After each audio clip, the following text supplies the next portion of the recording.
नमस्कार. श्री न रा परांजपे लिखित श्री रामकृष्ण चरित्र हे श्री रामकृष्ण परमहंस यांचे चरित्र आपण वाचत आहोत. आज आपण 35व्या प्रकरणाला सुरुवात करतो आहोत. गुरुभाव आणि गुरु. प्रास्ताविक. साचा तयार झाला आहे. तुम्ही आपापली जीवने त्यात घालून घडवून घ्या. धर्मलाभ कसा होईल, ईश्वर लाभ कसा होईल अशी तळमळ लागून जे येथे येतील त्यांचे मनोरथ पूर्ण होतील. साधक जन्मभर परिश्रम करून मोठ्या कष्टाने 1-2 भावात सिद्ध होऊ शकतो. इथे एकाच वेळी एकाधारे तसले 19 भाव बसत आहेत. आम्ही सरकारी माणसे. आईच्या जमीनदारीत जिथे कुठे गोंधळ झाला असेल तिथे आम्हाला धावून जावे लागते. प्रातःकाळी माझे मन सर्व जग व्यापून राहते, परंतु त्यावेळी माझे स्मरण करीत जा. आई म्हणते की गावोगावी घरोघरी तुझे आसन होईल. जो राम आणि कृष्ण झाला होता तोच आता रामकृष्ण होऊन आला आहे. आणखी 200 वर्षांनी वायव्य दिशेकडे यावे लागणार आहे. श्री रामकृष्ण. श्री रामकृष्णांच्या ठिकाणी गुरुभावाचा प्रकाश अगदी लहानपणापासून असल्याचे दिसून येते. तरी पण तरुणपणी निर्विकल्प समाधी लाभानंतर त्याचा पूर्ण विकास झाला हे खरे. थोर थोर अवतारी पुरुषांच्या जीवनाकडे पाहिल्यास असे दिसून येते की त्यांच्या ठिकाणी ज्ञानाचा प्रकाश लहानपणापासूनच होता. ज्ञान लाभानंतर जसे वर्तन असावे तसे वर्तन त्यांचे लहानपणापासूनच होते. जो यथार्थ गुरु असतो त्याच्या ठिकाणी हे गुरुत्व लहानपणीसुद्धा असल्याचे दिसून येते. स्वामी विवेकानंद म्हणत असत की मनुष्य एखाद्याला आपला गुरु अगर पुढारी म्हणून निवडत नाही. जो गुरु अथवा पुढारी असतो तो गुरुत्वाचा अधिकार घेऊनच जन्मास येत असतो. असो. श्री रामकृष्णांच्या साधना यज्ञाची परिसमाप्ती होऊन ते गुरुपदवीवर अधिष्ठित झाल्यानंतर त्यांच्या हातून लोककल्याणाचे महत्कृत्य कसे सहज लीलेने होत गेले हे सांगण्यापूर्वी श्री रामकृष्णांच्या अलौकिक गुरुभावाचे रहस्य यथार्थ रीतीने समजावे म्हणून काही गोष्टींचा येथे विचार केला आहे. गुरुभाव म्हणजे काय?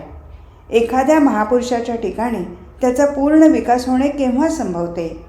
निर्विकल्प समाधी म्हणजे काय व तिच्या लाभानंतर मनुष्याची स्थिती कशा प्रकारची असते इत्यादी गोष्टींची आपल्या कारणापुरती मीमांसा करणे आवश्यक आहे. ज्यांनी श्री रामकृष्णांना 1-2 वेळा ओझरतेच पाहिलेले असे व ज्यांचा त्यांच्याशी विशेषचा परिचय झालेला नसेल त्यांनी श्री रामकृष्णांच्या अलौकिकत्वाच्या काही गोष्टी त्यांच्या शिष्यमंडळीकडून ऐकल्यास ते चकित होत व त्यांना त्या गोष्टी एकदम खऱ्याही वाटत नसत. त्यांना वाटे की आम्हीसुद्धा त्यांना पाहिले आहे. मग आम्हाला त्यांच्यात काही अलौकिक असे दिसले नाही. ते तर अगदी गरीब नम्र दिसतात. जो दिसेल त्याला प्रथम नमस्कार करतात. कोणी त्यांना गुरु म्हटल्यास त्यांना ते खपत नाही. लगेच म्हणतात, कोण कुणाचा गुरु? एक ईश्वरच गुरु, तोच करता करविता. मी तर हिनाहून हीन, तुमच्या दासांचा दास, तुमच्या अंगावरल्या एखाद्या लहान केसासारखा मी, असे म्हणून लगेच त्याच्या पाया पडण्यासही कमी करीत नाहीत. अशा दीन गरीब माणसाला तुम्ही सर्व शक्तिमान म्हणता, तेव्हा याला काय म्हणावे व यावर विश्वास तरी कसा बसावा? आणि खरोखरच श्री रामकृष्ण जेव्हा साधारण देहबानावर असत तेव्हा सर्व प्राणीमात्रात ईश्वर भरलेला आहे ही त्यांची इतकी दृढ धारणा असे की ते आपल्याला मनुष्यांचा तर काय पण सर्व प्राणीमात्रांचा दास असे समजत. आणि खरोखरच या भावनेने सर्वांच्या पायाची धूळसुद्धा घेण्यास ते कमी करत नसत. त्यावेळी त्यांना गुरु म्हटलेले बिलकुल खपत नसे. परंतु भावावस्थेतील अथवा समाधी अवस्थेतील त्यांचे तेजोमय वदनमंडल पाहून हेच ते मगाशी स्वतःला दीनाहून दीन, दासांचे दास म्हणून घेणारे श्री रामकृष्ण असे कोण म्हणाले असते? त्या अद्भुत भावावेशात श्री जगदंबेच्या हातातील यंत्ररूप होऊन जेव्हा ते स्पर्शाने अगर नुसत्या इच्छा मात्रे करून एखाद्याचे देहभान नष्ट करून त्याला समाधी लावीत, अगर भगवत प्रेमाचा प्रचंड प्रवाह त्याच्या हृदयात उत्पन्न करीत अथवा आपल्या अलौकिक शक्तिबलाने त्याच्या मनाची मलिनता आणि संसारासक्ती नष्ट करून त्याचे मन मागे कधीही झाले नव्हते इतके ईश्वरचिंतनात तल्लीन करीत, तेव्हा त्यांची ती अपूर्व शक्ती पाहून निसंशय वाटे की हे मघाचे श्री रामकृष्ण नव्हे. हे खरोखरच अज्ञानाने अंध झालेल्या, त्रिविध तापाने तापलेल्या, भवरोगाने ग्रासलेल्या, असहाय्य, दीन, अनाथ मानवाचे गुरु व त्राते होत. आणि याच त्यांच्या दिव्य शक्तीला उद्देशून त्यांचे भक्त त्यांना गुरु, कृपासागर, भगवान इत्यादी नावाने संबोधित. दिसण्यात परस्पराविरुद्ध अशा दोन गोष्टी, दीनपणा व सर्व शक्ती संपन्नता, श्री रामकृष्णांवाचून इतर कोणाचेही ठिकाणी आम्हाला कधीही दिसल्या नाहीत. या दोन परस्पर विरुद्ध गोष्टी एकाच ठिकाणी कशा संभवतात हे पाहण्यासाठी निर्विकल्प समाधी व सर्वात्मभाव यांच्याविषयी थोडासा विचार येथे करणे प्राप्त आहे. प्रश्न आहे, निर्विकल्प समाधी म्हणजे काय? त्याला उत्तर, मनाला संकल्प विकल्परहित अशा अवस्थेत आणणे याला निर्विकल्प समाधी अवस्था असे म्हणतात.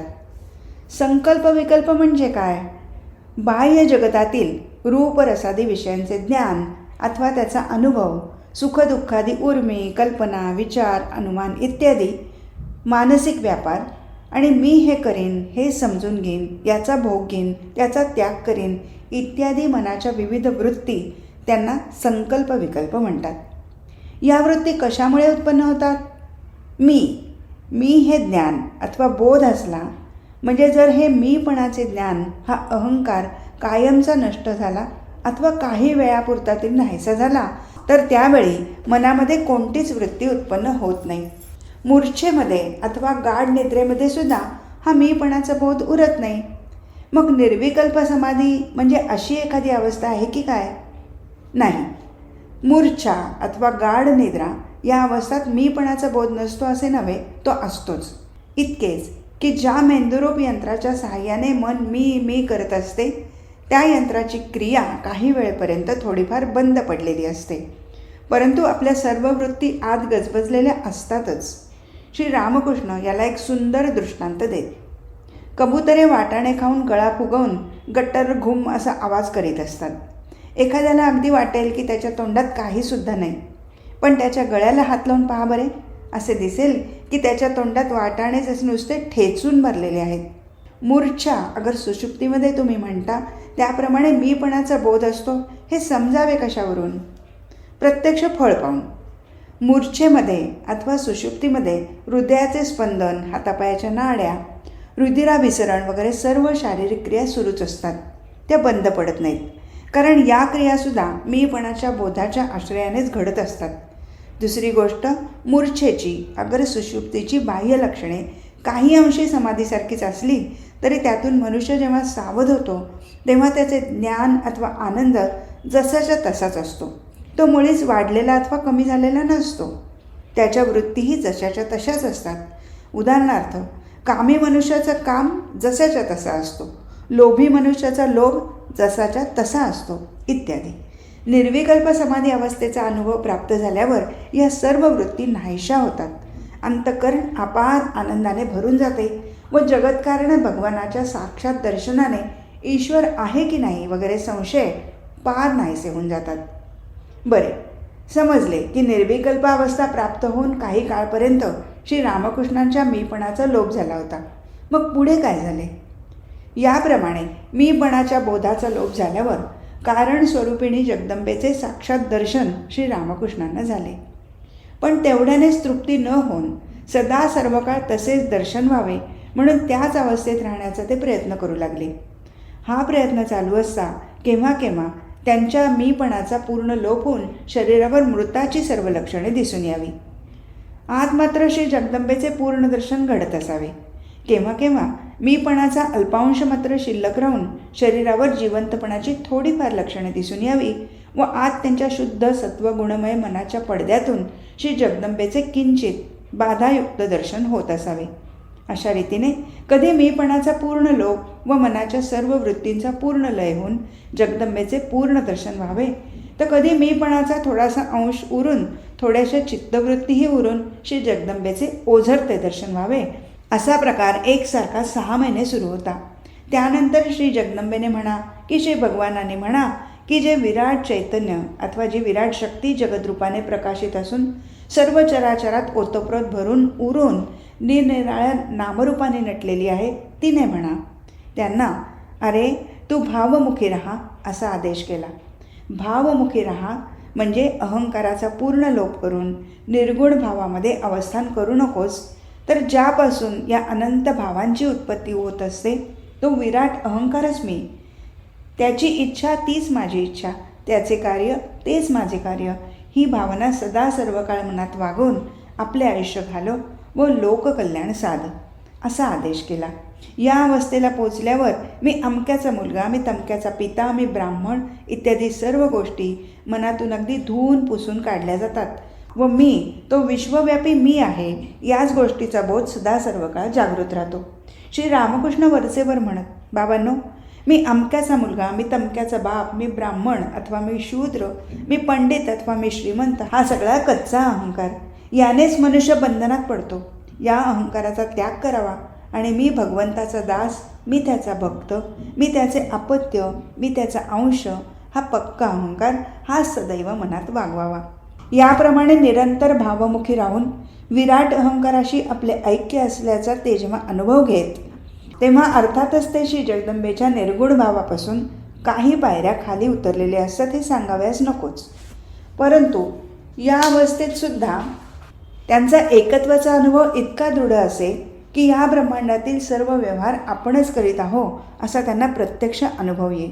या अवस्थेचा अत्यंत अल्प अनुभवसुद्धा अथवा तिची नुसती कल्पनासुद्धा अतिशय अद्भुत असते.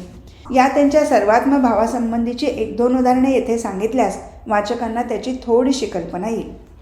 एका पावसाळ्यात काली मंदिराच्या आवारातील एका बाजूला सुंदर हिरवेगार गवत उगवले होते. एक दिवस त्या सुंदर जागेकडे पाहत असता श्री रामकृष्ण इतके तन्मय होऊन गेले की त्या जागेशी एकरूप होऊन ती जागा आपल्या शरीराचाच एक भाग आहे असे त्यांना वाटू लागले होते. इतक्यात एक मनुष्य त्या जागेतील गवतावरून चालत पलीकडे गेला. श्री रामकृष्ण सांगत, आपल्या छातीवरून कोणी चालत गेल्यास जशा वेदना होतील तशा वेदना मला त्यावेळी झाल्या आणि छाती काही वेळ लाल होऊन गेली. तसेच आणखी एक दिवस कालीवाडीच्या घाटावर उभे राहून श्री रामकृष्ण भाववेशात गंगेकडे पाहत होते. त्यावेळी 2 नावा घाटाला लागल्या होत्या व त्यातील एका नावेत दोघा कोळ्यांचे एकमेकात खूप भांडण चालले होते. भांडण हळूहळू हातगाईवर येऊन या दोघात मारामारी सुरू झाली. हा प्रकार भाववेशात तन्मय होऊन पाहत असता श्री रामकृष्ण मोठमोठ्याने ओरडू लागले. त्यांचे ओरडणे काली मंदिरात हृदयच्या कानावर जाऊन तो एकदम धावतच तेथे आला व पाहतो तो श्री रामकृष्णांची पाठ लाल झाली असून तिच्यावर काठ्यांचे वळ उठले आहेत. ते पाहून क्रोधाने लाल होऊन थरथर कापत दात ओठ खात हृदय ओरडून म्हणाला, मामा मामा, तुम्हाला कोणी मारले मला सांगा, मी आत्ताच्या आत्ता जाऊन त्याचा जीव घेतो. मग थोड्या वेळाने जरा शांत झाल्यावर पाठीवर वळ उठण्याचे कारण श्री रामकृष्णाने हृदयला सांगितले. ते ऐकून त्याच्या आश्चर्यास सीमा उरली नाही.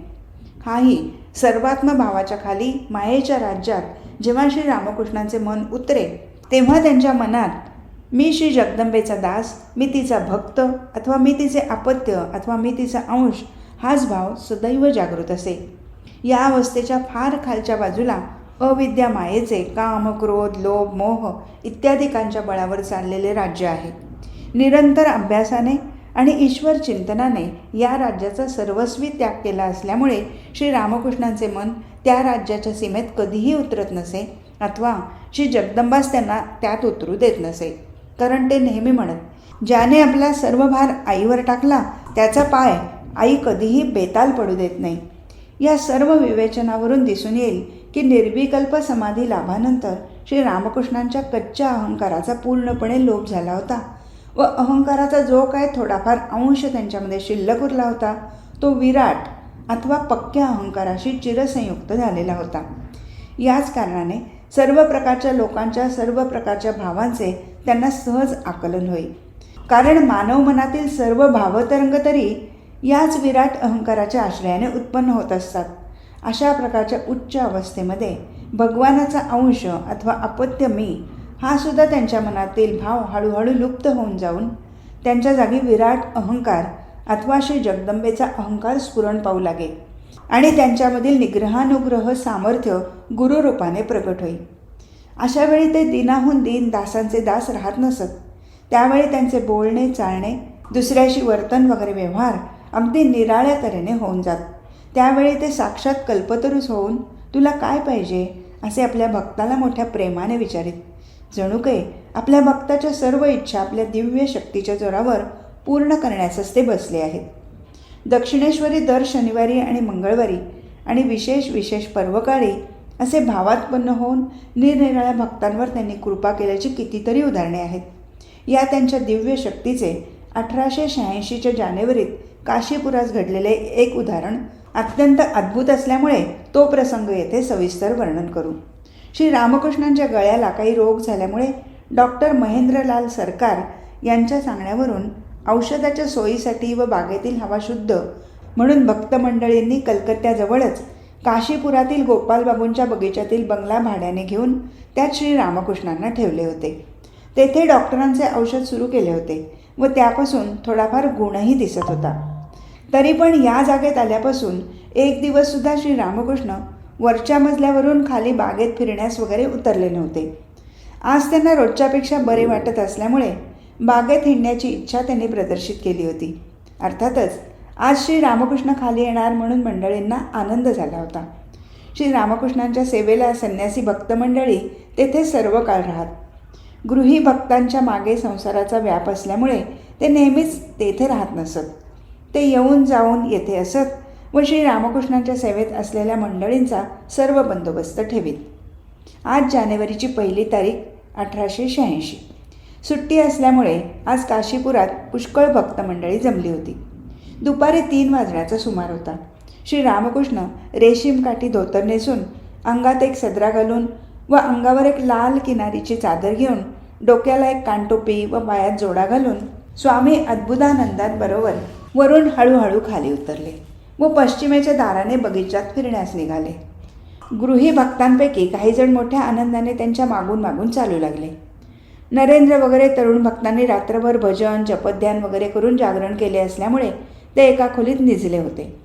श्री रामकृष्णांच्या बरोबर बरीचशी मंडळी असल्यामुळे त्यांच्याबरोबर जाण्याची आवश्यकता नाही असे पाहून स्वामी अद्भुतानंद काही वेळाने परत घरात गेले व श्री रामकृष्णांचा बिछाना खोली वगैरे झाडून साफ करण्याच्या कामाला लागले.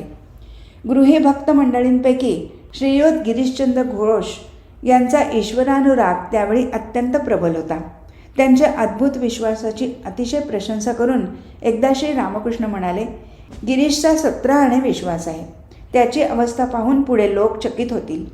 विश्वास व भक्ती यांच्या प्रबल प्रेरणेने गिरीशचंद्र श्री रामकृष्णांना साक्षात परमेश्वर समजत असत. ते म्हणत, जीवांच्या उद्धारासाठी भगवानांनी कृपाळूपणाने हा अवतार घेतला आहे आणि हा आपला दृढ विश्वास मोकळेपणाने उघड वाटेल त्याच्यापाशी ते बोलून दाखवीत. श्री रामकृष्णांनी याचा निषेध केला तरी तिकडे ते लक्षच देत नसत. त्या दिवशी इतर मंडळींबरोबर गिरीशही तेथे आले होते व बागेतच एका आंब्याच्या झाडाखाली मंडळींबरोबर गप्पा गोष्टी बोलत बसले होते. फिरत फिरत श्री रामकृष्णही त्या ठिकाणी येऊन पोचले व तेथील मंडळीत गिरीश आहेत असे पाहून त्यांना म्हणाले, गिरीश, तू माझे असे काय पाहिले आहेस म्हणून ज्याला त्याला या गोष्टी मी अवतार इत्यादी सांगत असतोस रे? हा एकाएकी केलेला प्रश्न ऐकूनही गिरीशचंद्र बिलकुल गोंधळले नाहीत. ते लगबगीने उठून रस्त्यावर आले व हात जोडून श्री रामकृष्णांच्या पायापाशी गुडघे टेकून बसून त्यांच्या तोंडाकडे पाहत सद्गतीत कंठाने म्हणाले, व्यास वाल्मिकी अशांसारखे महर्षीसुद्धा ज्यांचा महिमा वर्णन करता करता थकून गेले, त्यांच्या संबंधाने मी यक्कश्चित पामर आणखी जास्त ते काय सांगणार. गिरीशचंद्रांचे हे असे अद्भुत विश्वासाचे उद्गार ऐकून श्री रामकृष्णांचे सर्वांग रोमांचित झाले. हृदय उचंबळून आले. मन एकाएकी उच्च भूमीवर आरूढ त्यांना गाढ समाधी लागली. त्यांच्या वदनमंडलावर अपूर्व तेज झळकू लागले. त्यांचे ते तेजपूज्य मुखमंडळ पाहून गिरीशचंद्रांच्याही भक्तीला भरते आले व जय रामकृष्ण असा मोठमोठ्याने जयघोष करीत ते त्यांची पदधुली आपल्या मस्तकावर घेऊ लागले. हा प्रकार चालू असताना श्री रामकृष्णांना अर्धबाह्य दशा प्राप्त होऊन त्यांच्या तेजपूज्य मुखमंडलावर हास्य झळकू लागले व जवळ उभे असलेल्या भक्तमंडळींकडे पाहून ते म्हणाले, तुम्हाला अनेक काय सांगू, तुम्हा सगळ्यांना चैतन्य प्राप्त हो.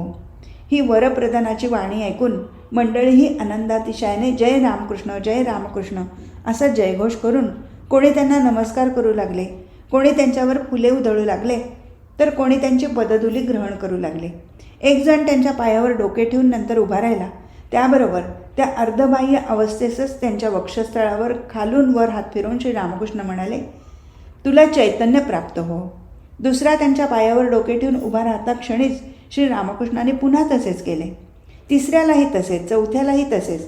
अशा रीतीने पायावर डोके ठेवणाऱ्या प्रत्येकाला असा स्पर्श करून आशीर्वाद देऊ लागले आणि त्या अद्भुत स्पर्शाने प्रत्येकाच्या अंतःकरणात काही अपूर्व भावांतर उपस्थित होऊन कोणी हसू लागला तर कोणी रडू लागला, तर कोणी ध्यानामध्येच निमग्न झाला, तर कोणाचे हृदय आनंदाने पूर्ण होऊन त्या अहेतुक कृपासिंधू श्री रामकृष्णांच्या कृपालाभाने धन्य होण्यासाठी बाकीच्या सगळ्यांना मोठमोठ्याने हाका मारू लागला. या आरडाओरडीने आणि जय जयकाराने निजलेली भक्तमंडळी जागी होऊन त्या रमण्याच्या जागी धावत जाऊन पाहतात तो रस्त्यातच श्री रामकृष्णांना वेढून एक वेड्यांची माळच्या माळ उभी. तो देखावा पाहताच त्याने ताडले की दक्षिणेश्वरी विशेष व्यक्तीवर कृपा करण्यासाठी श्री रामकृष्णांची दिव्य भावावेशात लीला होत असे. आज तीच लीला इथे सरसकट सर्वांवर कृपा करण्यासाठी होत आहे. ही मंडळी येतात तोच श्री रामकृष्णांचा तो दिव्य भावावेश कमी होऊन त्यांना साधारण भाव प्राप्त झाला होता. नंतर श्री रामकृष्णांच्या त्या हस्तस्पर्शाने व आशीर्वादाने कोणाला काय अनुभव प्राप्त झाला होता त्याची चौकशी करता असे समजले की कोणाच्या हृदयात आनंदाचे प्रचंड तुफान एकाएकी सुटून ते बेहोश होऊन गेले. कोणाकोणाला आपल्या इष्टदेवतेचे दर्शन झाले. कोणाला काही एक अपूर्व शक्ती आपल्या हृदयात संचार करीत असल्याचाच अनुभव प्राप्त झाला. कोणाच्या मनाचा चंचल भावच नष्ट होऊन ते अगदी एकाग्र झाले, तर डोळे मिटल्याबरोबर कोणाला एका अद्भुत ज्योतीचेच दर्शन झाले. या निरनिराळ्या दर्शनाशिवाय स्वतःचे मन अत्यंत शांती व अपूर्व आनंद यांनी भरून गेल्याचा प्रत्येकाला अनुभव आला. या सगळ्या मंडळीत फक्त दोघांनाच त्यावेळी एवाशीच नको असे म्हणून श्री रामकृष्णांनी स्पर्श केला नाही आणि ते दोघेच केवळ या महापर्वणीच्या दिवशी कोरडेच राहिले. असो, अशा प्रकारची अनेक उदाहरणे सांगता येतील. या सर्वांवरून असे दिसून येते की कच्च्या अहंकाराचा सर्वस्वी त्याग केल्यामुळेच श्री रामकृष्णांच्या ठिकाणी ही असली दिव्य शक्ती पूर्णपणे आविर्भूत झालेली होती आणि कच्च्या अहंकाराचा सर्वस्वी त्याग केल्यामुळेच त्यांच्या ठिकाणी लोकगुरू, जगद्गुरू या भावांचा इतका अपूर्व व पूर्ण विकास झाला होता. मायाबद्ध मानवाच्या मनातील सर्व प्रकारची अज्ञान मलिनता नाहीशी करणारी जी दिव्य शक्ती तिलाच गुरुभाव, आणि ही शक्ती ज्या शरीराच्या आश्रयाने प्रगट होते त्याला गुरु असे शास्त्रात म्हटले आहे. वर सांगितल्याप्रमाणे मानवाची अज्ञानमलिता दूर करणारी शक्ती साक्षात परमेश्वराचीच असल्यामुळे ती ज्या शरीराच्या आश्रयाने प्रगट होत असते त्या शरीराला म्हणजे गुरुला साक्षात परमेश्वरच समजावे असे शास्त्रांनी सांगितले आहे. अग्नी आणि त्याची दाहक शक्ती ज्याप्रमाणे एकच, ती ज्याप्रमाणे पृथक करता येत नाहीत, त्याप्रमाणे ही ईश्वरी शक्ती व ज्याच्या आश्रयाने ती प्रगट होते ते शरीर ही एकच.